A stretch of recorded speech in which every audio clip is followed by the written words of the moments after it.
Togo Info, le Togo à votre portée. Non, écoutez, vous savez, 100 jours c'est miné pour faire un bilan. Quand on veut faire un bilan, quand on fait un vrai bilan, il faut interroger la population.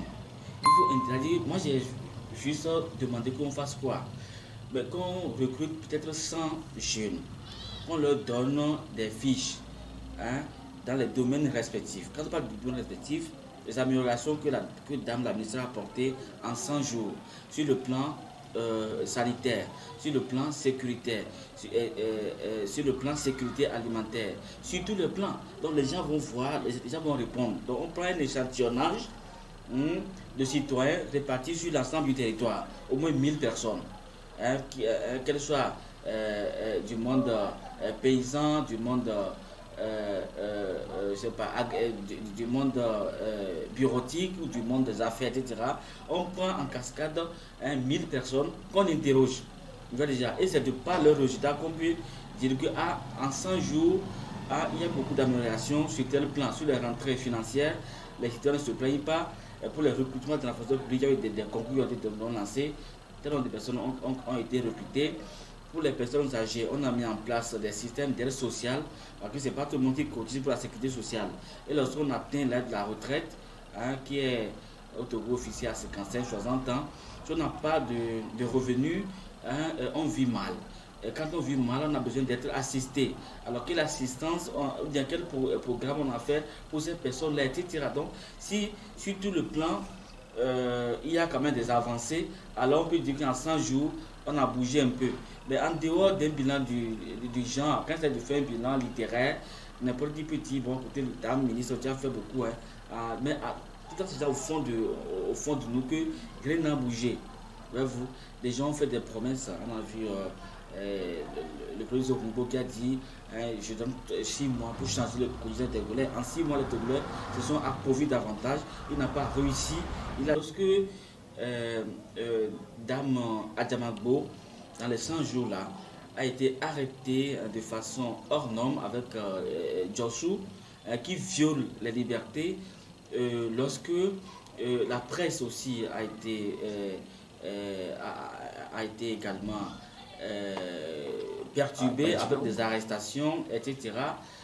Lorsque sur le plan civil, vous savez qu'il y a une femme qui a été décapitée récemment là-bas. À Dakpamé, une femme a été décapitée, dont la tête est emportée, une femme d'une trentaine d'années. Ce sont des faits sociaux qui interrogent, qui obligent le gouvernement à parler, à faire un rapport à la population. Avons-nous des tueurs dans le pays? Qui sont-ils? Le ministère de la Sécurité doit se mettre en branle. Même jusqu'au chef de l'État, parce qu'une Togolaise est décapitée. Donnons-nous de la valeur, parce que nous sommes tous dans les périssables. Si nous voulons que, si demain on assassine un Togolais au Mali ou en France, l'État togolais doit réagir, nous devons commencer par l'intérieur. Donc si devant nous comme ça, on peut se lever, aller assassiner une citoyenne et lui est emporté donc sa tête, la décapiter. Donc c'est un crime crapuleux qui doit interpeller tous les décideurs de ce pays.